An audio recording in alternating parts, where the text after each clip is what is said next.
going to use a mixture of these two colors, and I'm just going to apply that to the cheeks.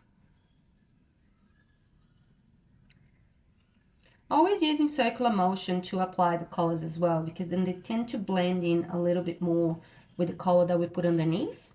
And I like to use the big fluffy brushes as well, because they do give a more like a natural appearance as well.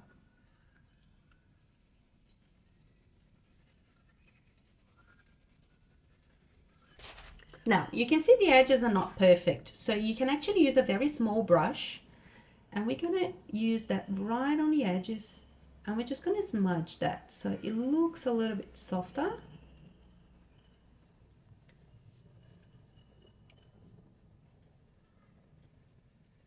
And now we're going to create the eyeliner. I prefer to use a pen like this. It is a little bit thicker and has a really hard tip as well to create the eyeliner.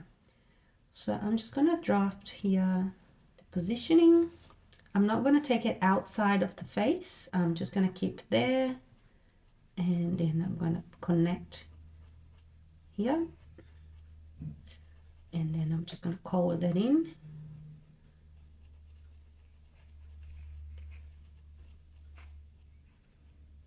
With paper. I'm going to start this look by creating a very unique shape to the eyes.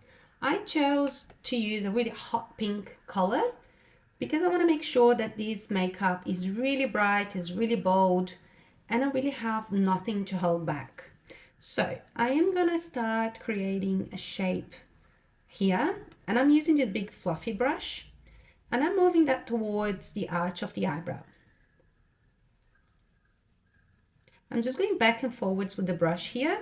I am depositing a fair bit of color here, but at the same time, I'm getting a really nice and soft edge because I'm going to place color under here as well. And I don't want these two colors to blend in, to connect. I really want to have a gap in between.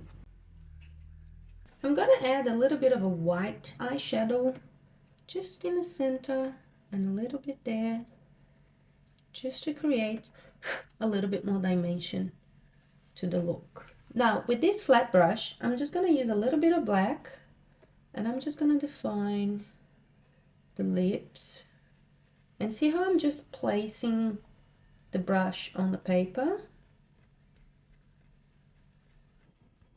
And I'm going to bring a little bit of the color up here as well, because I'm going to be applying that to the temples. So I really want that to be really dramatic, and we are going to be applying a little bit of face paint, kind of like a splatter. On the model, I am going to be using a powder, I think. I haven't fully decided yet, but on the paper, I just need something to give me the idea and apply some textures. So I really want to create something a little bit different and unique here.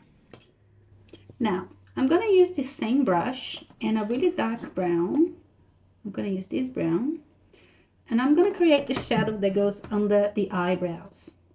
To do that, as you can see here, I have already created a line where I want the new eyebrow to be. Usually when you're doing the eyebrow on a drag makeup, we start the new eyebrow at the beginning of the original eyebrow.